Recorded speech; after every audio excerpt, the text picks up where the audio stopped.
صم بکم عمی فہم لا یرجعون. اب دوسری مثال، او کصیب من السماء، یا بڑی زور کی بارش برس رہی ہے آسمان سے، فیہ ظلمات، اس میں اندھیرے بھی ہیں، ورعد، اور گرج ہے، وبرق، اور بجلی چمک رہی ہے. یجعلون اصابعهم فی اذانهم من الصواعق حذر الموت. کچھ لوگ ہیں کہ جو اپنی انگلیاں اپنے کانوں کے اندر ٹھوسے ہوئے ہیں کہ وہ جو کڑک ہے اس سے ان کی جانیں نہ نکل جائیں، موت نہ آ جائے. کڑکا ایسا ہے کہ اس کڑکے سے بچنے کے لیے اپنی انگلیاں اپنی کانوں میں ٹھوس رکھی ہیں، حذر الموت، موت کے خوف سے. واللہ محیط بالکافرین، اللہ ایسے کافروں کا احاطہ کیے ہوئے ہیں، بچ کر کہاں جائیں گے. یکاد البرق یخطف ابصارهم، قریب ہے کہ بجلی ان کی نگاہوں کو لے جائے، ان کی بینائی کو سلب کر لے. کلما اضاء لهم، لیکن ہوتا کیا ہے، جب ذرا روشنی ہوئی تو چل لیے. مشوا فیہ، بجلی چمکی، کچھ نظر آ گیا دائیں بائیں تو کچھ تھوڑا سا چل لیے. وَإِذَا أَظْلَمَ عَلَيْهِمْ، اور جب تاریکی ان پر طاری ہو گئی، قاموا، کھڑے کے کھڑے رہ گئے. یہ نقشہ ہے ان کا کہ ایک طرف بارش ہو رہی ہے، قرآن مجید ہے، آسمان سے نازل ہو رہا ہے، یہ ماہ مبارکہ ہے، یہ کتاب مبارک ہے، لیکن یہ کہ اس کے ساتھ کڑکے ہیں، گرج ہے، کفر سے مقابلہ ہے، کفر کی طرف سے دھمکیاں ہیں، اندیشے ہیں، خطرات ہیں، امتحانات ہیں، آزمائشیں ہیں. ذرا کہیں حالات کچھ بہتر ہوئے، کچھ جسے بریدنگ سپیس کہتے ہیں ملی تو تھوڑا سا چل لیے. ہم بھی مسلمان ہیں، کوئی خاص موقع نہیں ہے، کسی جنگ کے لیے بلایا نہیں جا رہا ہے تو بڑھ چڑھ کے باتیں کر رہے ہیں، اپنے ایمان کا اظہار بھی کر رہے ہیں. جیسے ہی کوئی آزمائش آئی قاموا، ٹھٹک کر کھڑے کے کھڑے رہ گئے. وَلَوْ شَاءَ اللَّهُ لَذَهَبَ بِسَمْعِهِمْ وَأَبْصَارِهِمْ، اللہ چاہتا تو ان کی سماعت اور بصارت کو بھی سلب کر لیتا، لیکن اللہ کا قانون یہی ہے، جو جہاں رہنا چاہے اس نے آزادی ارادہ دی ہے انسان کو. تم اگر مومن صادق بن کر رہنا چاہتے ہو اس کو آسان کر دے گا تمہارے لیے. تم نے اپنے تعصب کی وجہ سے، اپنے تکبر کی وجہ سے کفر کا راستہ اختیار کیا، اللہ اسی کو کھول دے گا. تم بیچ میں لٹکنا چاہتے ہو، لٹکتے رہو. اللہ تعالیٰ جو ہے جبرن کسی کو نہ حق پہ لائے گا، نہ جبرن کسی کو باطل پر لے کر جائے گا. اس لیے کہ جبر اگر ہو تو پھر امتحان کا معاملہ ختم، پھر جزا و سزا بیکار ہے، غیر منطقی ہے، غیر معقول ہے. ان اللہ علی کل شیء قدیر، یقیناً اللہ تعالیٰ ہر چیز پر قادر ہے.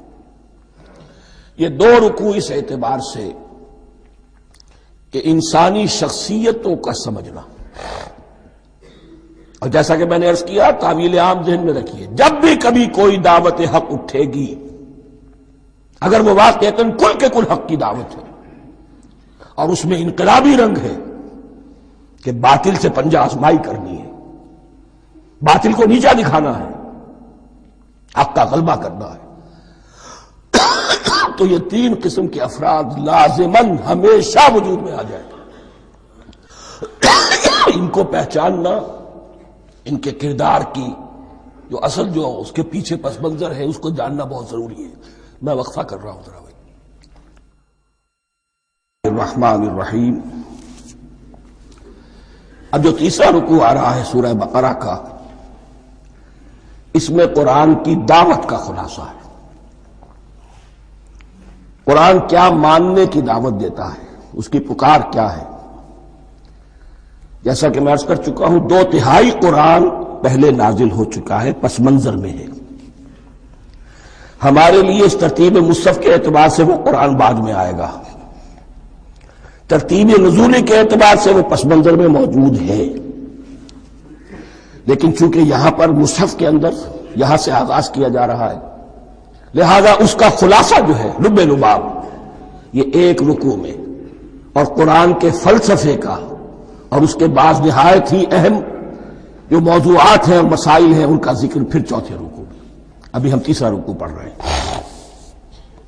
یا ایھا الناس اعبدوا ربکم الذی خلقکم والذین من قبلکم لعلکم تتقون. اے لوگوں بندگی اختیار کرو اپنے اس رب کی، اپنے اس مالک کی جس نے تمہیں پیدا کیا، اور نہ صرف تم کو پیدا کیا، تم سے پہلے جتنے لوگ گزرے انہیں بھی پیدا کیا تاکہ تم بچ سکو۔ یہ قرآن کی دعوت کا خلاصہ ہے، اور یہ نوٹ کر لیجئے یہ تمام انبیاء اور رسل کی دعوت یہی تھی۔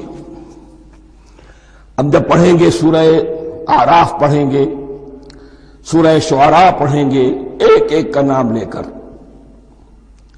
ان اعبدوا اللہ واطیعون، ہر رسول کی دعوت یہ تھی اللہ کی بندگی کرو، میری اطاعت کرو۔ یا قوم اعبدوا اللہ ما لکم من الہ غیرہ، اے میری قوم کے لوگوں اللہ کی بندگی کرو، تمہارا کوئی الہ اور معبود اس کے سوا نہیں ہے۔ پھر حضور قرآن یہی عبادت رب انسان کی تخلیق کی غایت ہے، وما خلقت الجن والانس الا لیعبدون، ہم نے جنوں اور انسانوں کو پیدا ہی صرف اس لیے کیا ہے کہ ہماری بندگی کریں۔ لیکن یہاں ایک فرق بہت بڑا ہے، تمام رسولوں کی دعوت یہی ہے، محمد الرسول اللہ کی بھی یہی ہے، لیکن بڑا فرق کیا ہے؟